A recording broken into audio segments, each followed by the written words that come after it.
தேவர் கட்சி, ஒரு தேவேந்திர கட்சி, ஒரு நாடார் கட்சி, ஒரு கோனார் கட்சி, இப்படி பல சாதி கட்சிகளோடும் மத கட்சிகளோடும் கூட்டணி வைத்துதான் தேர்தலை சந்திக்கிறாங்க. அதுபோல பாட்டாளி மக்கள் கட்சிக்கு ஒரு 5 விழுக்காடு ஒரு வாக்கு ஒரு பெரிய பேஸ் இருக்கு. அந்த பேஸ் இதோட இணையுது. அப்படி இணைஞ்சதுக்கு அப்புறம் தான் அவங்க இன்னொன்னு பொருளாதாரமா கண்ணா பின்னான்னு காசு செலவு பண்ணாங்க. பெரும்பெரும் முதலாளிகள் அண்ணாமலையுடைய தேர்தல் பரப்புரையா இருக்கட்டும், இந்த எண்மண் எண் மக்கள் பயணமா இருக்கட்டும், அதுக்கு பேக்கப் பண்ணாங்க. மோடி 18 முறை வந்துட்டு போயிருக்காரு. இவ்வளவு நடந்தும் கூட அவங்களால வெல்ல முடியல. நீங்க ஒரு நாம் தமிழர் கட்சிக்கு வேணா இது ஒரு ப்ராக்ரஸ் ஆன சொல்லலாம். 7ல இருந்து 8க்கு போறதோ இல்ல 6ல இருந்து 5க்கு போறதோ, வாக்குல அதிகமா வாங்குறதோ இல்ல லட்சக்கணக்கான ஓட்டுல வாங்குறதோ. ஆனா பாஜக ஆளும் கட்சி, 10 வருஷமா ஆளக்கூடிய கட்சி. மோடி ரோட் ஷோ நடத்துறாரு, அண்ணா இவரு நிர்மலா சீதாராமன் வராங்க, அமித்ஷா வராங்க, நட்டா வராரு. அப்படி வந்தும் கூட உங்களால வெல்ல முடியல, ஒரு தொகுதியில கூட வெல்ல முடியல அப்படிங்கிறது அது அவங்களுக்கு படுதோல்வி. அது நாம் தமிழ் கட்சிக்கு தான் வளர்ச்சி. நாம வெற்றி பெற்றாலும் வெற்றி பெறவில்லை, நாம் தமிழ் கட்சிக்கு வளர்ச்சி. அவங்களுக்கு அது படுதோல்வி. அண்ணாமலை 1 லட்சம் வாக்குகள் வித்தியாசத்துல வெற்றி பெறுவார் கருத்து கணிப்பு சொன்னது. தமிழ்நாட்டுடைய முதன்மை ஊடகங்கள் அத்தனையும் நீங்க பாத்தீங்க, 18 விழுக்காடு கருத்து கணிப்பு நடத்தினாங்க. அதே போல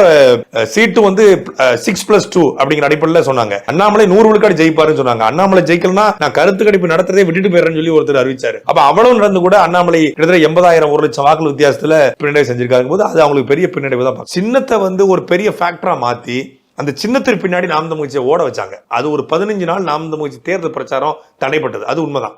அது நல்ல நாம் தமிழ் கட்சியுடைய கொள்கைக்கு கோட்பாட்டுக்கு ஒரு மைக்கு மூலியமா தான் பேசி வளர்ந்திருக்காரு.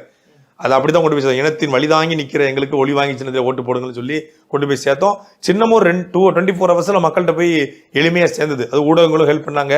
விஜயோடைய பாடல் வர வந்துச்சு. அது ஒரு அடிஷனல் சப்போர்ட்டா இருந்துச்சு. முழுமையான சப்போர்ட் அடிஷனல் சப்போர்ட்டா இருந்துச்சு. அது எல்லாமே பரப்புரைகளுக்கு பயன்பட்டது. பல இடங்கள்ல கிட்டத்தட்ட ஒரு 6 இடங்கள்ல பாரதிய ஜனதா கட்சியை தாண்டிய நாம் தமிழ் கட்சி 6-7 இடங்கள்ல நாம் தமிழ் கட்சி ஒட்டுமொத்தமாக பாஜக கூட்டணியை தாண்டி வெற்றி பெற்றிருக்காங்க, முன்னிலை போறாங்க. அதே போல அதிமுகவை தாண்டியும் ஒரு 3 இடங்கள்ல நாம் தமிழ் கட்சி முன்னாடி போயிருங்க. இதெல்லாம் பெரிய விஷயம். திருநெல்வேலியில, தூத்துக்குடியில, நாகப்பட்டினத்துல அதிமுகவை தாண்டி நாம் தமிழ் கட்சி அடுத்த இடத்துக்கு போறதுங்கிறது அது ஒரு பெரிய ப்ராக்ரஸ் தான்.